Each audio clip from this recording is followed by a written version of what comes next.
Hey there and welcome. Today we're diving into a really powerful idea from Happywise, that happiness isn't something you just find, it's something you can actually build. We're going to break down 8 simple, science-backed micro-practices you can weave right into your daily life. So let's jump in. This question is so important because it completely reframes the whole conversation. We usually think of happiness as this big thing we're chasing after. But what if it's more like a muscle? Something you can strengthen with just a few small exercises every day. That's exactly the idea we're going to unpack together. So before we get to the what, the actual practices, it's pretty crucial to understand the why. Why do these tiny little habits have such a big impact? Well, the answer is pretty cool, and it lies in the science of positive psychology. Yeah, that word right there, cultivated, that is everything. What positive psychology shows us is that our happiness level isn't just fixed by our genes or our circumstances. It's something we can actively, intentionally influence. So these aren't just fluffy, feel-good ideas. They are real, evidence-based tools for building a more satisfying life. And here's what it all comes down to. These 3 pillars of our well-being. All the research points to this. Our happiness really rests on feeling good, having solid relationships, and finding a sense of meaning in our lives. Every single practice we're about to cover is designed to strengthen at least one of these pillars. All right, let's get into the practices. This first set is all about training your mind. Seriously, think of these as a gentle workout for your brain, designed to help it shift its focus and get better at noticing joy. First up, the gratitude journal. I know, this might sound simple, but its effect is so profound. See, our brains have this built-in negativity bias. We're literally hardwired to scan for threats and problems. So, by intentionally stopping to list 3 good things, even something tiny like a great cup of coffee, you are actively rewiring your brain to start searching for the positive. Next, an intentional act of kindness. This could be as simple as holding a door for someone or giving a genuine compliment. But what's so fascinating is the boomerang effect. Science shows that when you do something kind, your brain releases endorphins and boosts serotonin. So the other person feels good, and you get a boost too.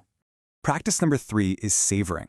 Just think about how often something nice happens and we barely even notice it before we're on to the next thing. Savoring is the art of fighting that. It's simple. You just pause for a moment, you observe how that great song or that beautiful sunset actually feels. And if you can, share it with someone. This whole process just amplifies and stretches out any positive experience. And the last practice in this section is all about your personal strengths. We all have them. Maybe you're super organized or curious, or you've got a great sense of humor. The challenge is to pick one each day and ask yourself, how can I use this in a new way today?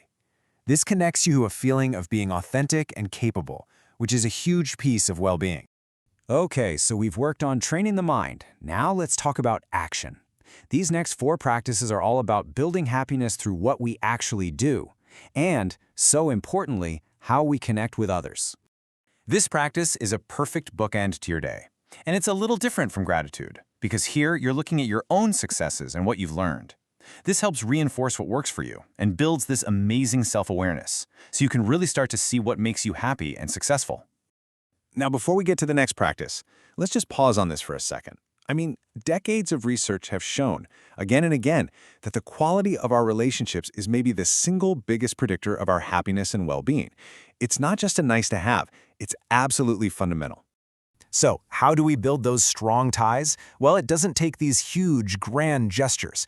It's really about the small, daily deposits. Things like putting your phone down and truly listening to someone, or taking a moment to share a meaningful part of your day, or just taking a second to express genuine appreciation.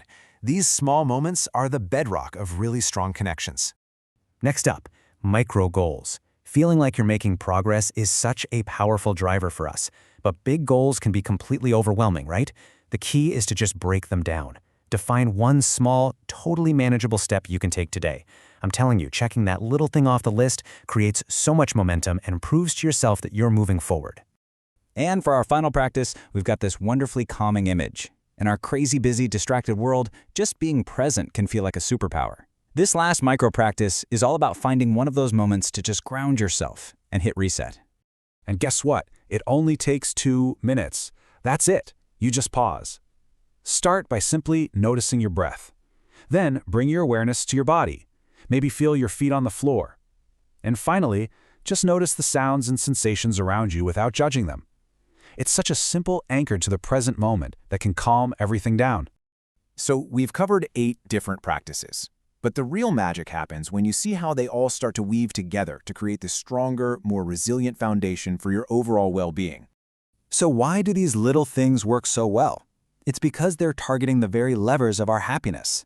As you can see, they train our attention, they help us regulate our emotions, they deepen our relationships, and they boost our sense of meaning. They're basically small inputs that create a massive positive output in our lives. And that brings us to the end of our explainer, and to one last question for you. Please don't feel like you have to do all 8 of these at once. That's not the point.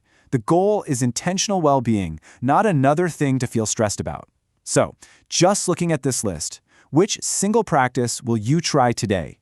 Just choose one that speaks to you and see how it feels.